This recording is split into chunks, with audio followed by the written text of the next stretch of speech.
a mini vlog from yours truly, Pressy. Hi! Now I will going to teach you the sign language for the colors. Are you ready? Okay, let's start. So we have red. R-E-D, red.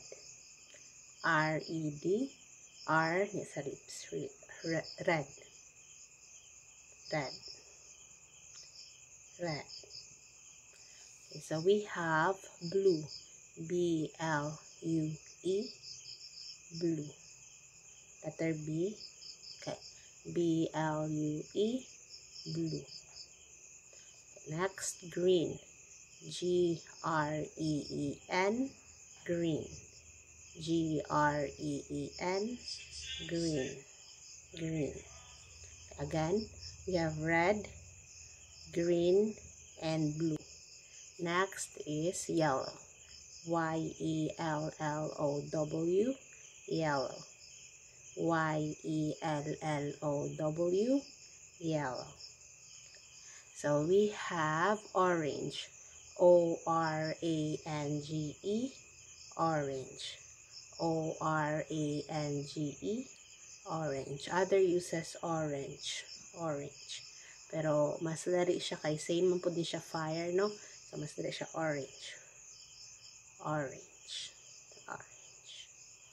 Next, violet. V-I-O-L-E-T, violet. V-I-O-L-E-T, violet. Ang iban magamit violet. Pero ako gagamit na lang ni violet. Okay, then we have brown. B-R-O-W-N, brown. B-R-O-W-N, brown. Ano din sa panit? Brown. Next, black. B-L-A-C-K, black or black. Basta ka ng something like black, no? B-L-A-C-K, black. Black. Okay. Then white. W-H-I-T-E, white. Tanan nga finger, no? White. Pwede po white. White. Umipon. No? W-H-I-T-E, white or white.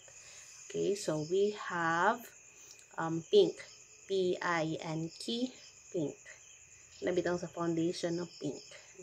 P-I-N-K, pink. And then gray. G-R-A-Y, gray. Kami na pang lugod. G-R-A-Y, gray. Okay. Next, we have gold and silver. G-O-L-D, gold. G-O-L-D, gold. And S-I-L-V-E-R, silver. S-I-L-V-E-R, silver. I hope you've learned.